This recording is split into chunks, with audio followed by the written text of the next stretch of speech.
Once again, on behalf of the Wintu Tribe, I'd like to thank you for coming and supporting our effort, for coming out and supporting the dance on the river, for bringing your prayers, bringing your mind and your heart to an issue of justice for California Indians. You know, we compete in this country for those basic human rights. Sometimes we even have to compete in this country with the sound of motorcycles, cars, planes, jets, to have our voices heard or to have our ceremonies heard because of the encroachment that's coming into tribal territory.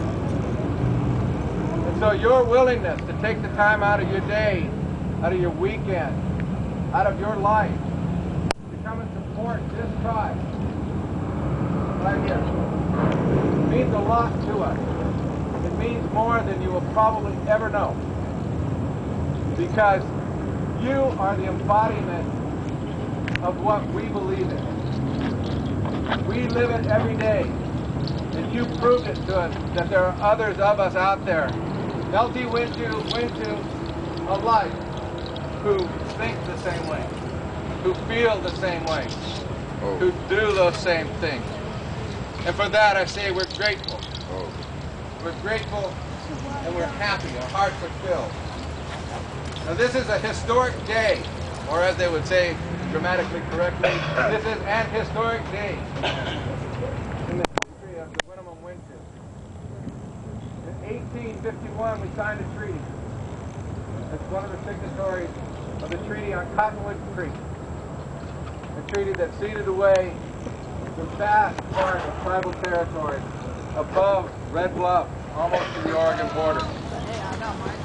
And many miles to our neighbors, the Pit Rivers on the east, and almost to the coastal range on the west. Ceded that away in exchange for promises. And those promises were never completed.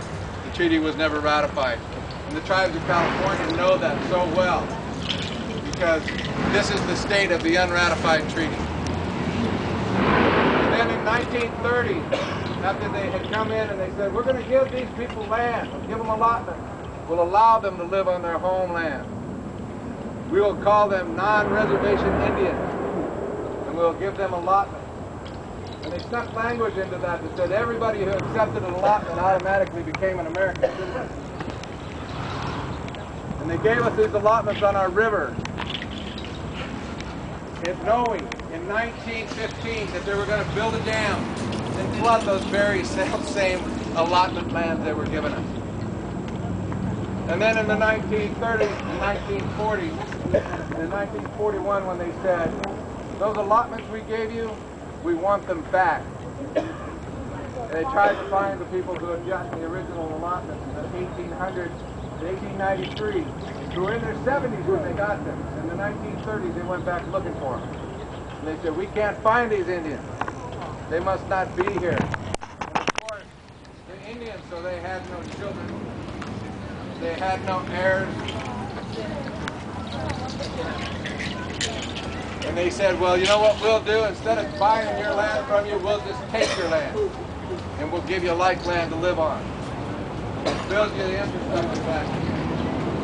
And we'll take your dead that we're going to flood, and we'll put them in a cemetery that will be yours for all time in the name of your tribe or your family, held in trust by the United States government. And so we dug up our dead, some who had only been dead for a year or so, and reburied them in this cemetery that the government called the United States Government Shasta Reservoir Indian Cemetery.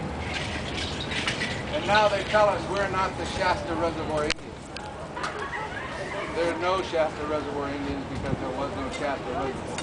There are only the tribes who lived there originally by their own name. And so they took those lands, and they made those promises, and they didn't complete them. They didn't give us the money to enter the cemetery that we're now.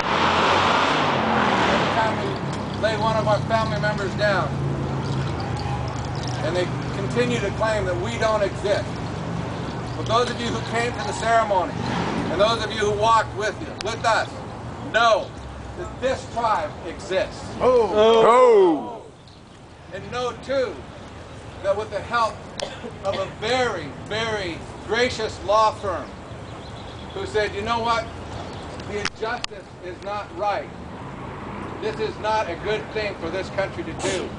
They filed a suit. So I say that in the history of Wintu, this is an historic day that we have a lawsuit that was filed by our attorneys, and we're going to hear from our attorneys as the press conference starts. This is all before the press people are here, I guess. That's all right. This is for you anyway. But you're going to hear about that lawsuit.